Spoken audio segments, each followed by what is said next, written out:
Hai, welcome to Labaik Bongca. Mungkin ceritanya agak kurang masuk akal, tapi begitulah mini drama ini dimulai. Tentang dua orang yang awalnya nggak saling kenal, tapi takdir punya rencana lain. Hiroshi, cowok sederhana yang hidupnya gak jauh-jauh dari wajan dan aroma gyoza panas. Tiap hari dia berjualan gyoza. Nah, di sisi lain ada Shizuka, cewek yang dikenal sedikit heboh dan punya satu keresahan. Siapa sebenarnya orang yang ditakdirin buat jadi pasangan hidupnya? Udah beberapa kali dia ketemu cowok, ngobrol, kenalan, bahkan sempet deket, tapi selalu aja ngerasa bukan mereka takdirnya. Sampai akhirnya suatu hari keduanya ini ketemu di sebuah perpustakaan dan semuanya berubah. Jadi ada sebuah insiden, yaitu salah satu rak buku hampir aja menimpa Shizuka. Dalam hitungan detik, datanglah Hiroshi yang kebetulan juga ada di sana langsung menyelamatkan gadis itu.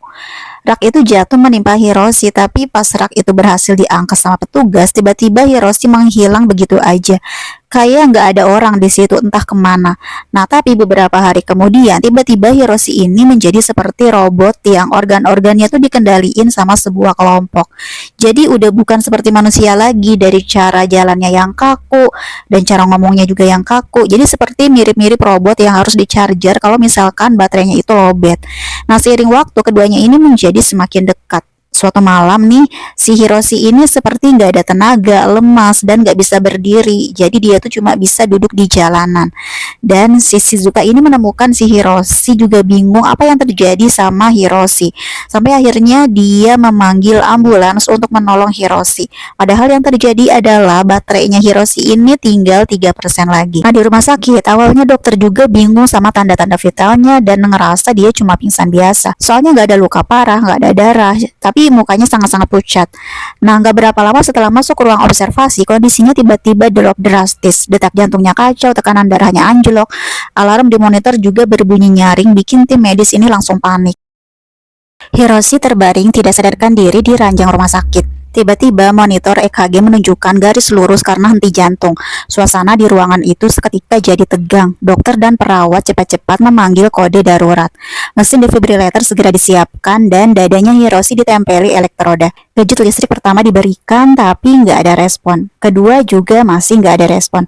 Setiap detik sangat tegang dan Shizuka yang memandangi dengan mata berkaca-kaca sangat merasa cemas.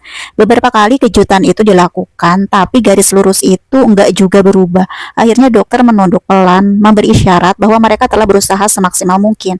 Akhirnya Hiroshi dinyatakan meninggal dunia. Tapi waktu mau memberitahu Shizuka, tiba-tiba tubuhnya Hiroshi bergerak. Matanya perlahan terbuka dan dia terduduk seolah baru bangun dari tidur siang.